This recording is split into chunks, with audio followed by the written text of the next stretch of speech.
When is the best time to have a baby during medical training? Hi, I'm Dr. Bryce. I'm an OB/GYN resident and mom of 5 in West Virginia. I get asked this question a lot. I've been getting it on comments and in my DMs, so let's go through it. As always, please like, follow, share, comment. When did you have babies in training? Are you thinking about having babies in training? What other questions do you have? And as always, I am going to actually save my favorite tip for the very end, so make sure you follow all the way to the end of this video. So I had a baby before my first year. That was great because I got the summer off, and then first year you're in lecture most of the time, so it's pretty easy to schedule like pumping and doing all those things around studying. I had another baby between first and second year. That was another good time for us, again because I had that summer off, so I got to spend lots of time with that baby. And then I actually came back and it was COVID, so I was home even studying. All my classes were remote, so that was very nice for me personally. Obviously it's not COVID anymore, you're in person, so that may be less ideal for you, but that was a good time for me.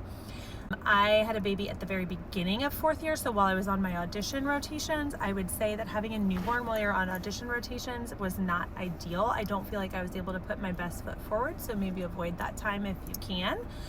A bunch of my friends had babies towards the second half of fourth year of medical school, and that was great for them.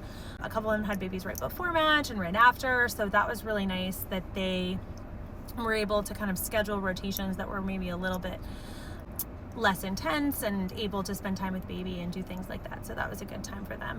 I had another baby during intern year. That is less than ideal because you're trying to figure out your job. And even though this was my 5th baby, I still was having a newborn, and there's a lot that goes with that. Every baby's different. So kind of figuring all that stuff out, becoming a mom of 5 versus a mom of 4, maybe not that huge of a leap, but it was still a little bit of a challenge, especially as I was trying to get my feet under me as an intern.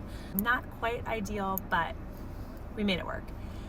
There have been people in my program who have had babies in their 3rd and 4th year, so as a senior resident. I think that was a little bit more ideal for them because they were able to have their job figured out, but it still is a challenge, especially if you're a first-time mom. It's really hard to figure out all the mom things, and then it's hard to leave your baby. So I don't want to say that any of them are better than one or the other. Obviously, if you're done with training and you're a new attending, that can be a great time as well. But what really it comes down to is what works best for you and your family. You're going to get a lot of advice and a lot of people telling you what they think is best for you. And the best advice that I ever got is to ignore the advice. No matter what anyone says, do what works for you and your family. If intern year is the only time that works,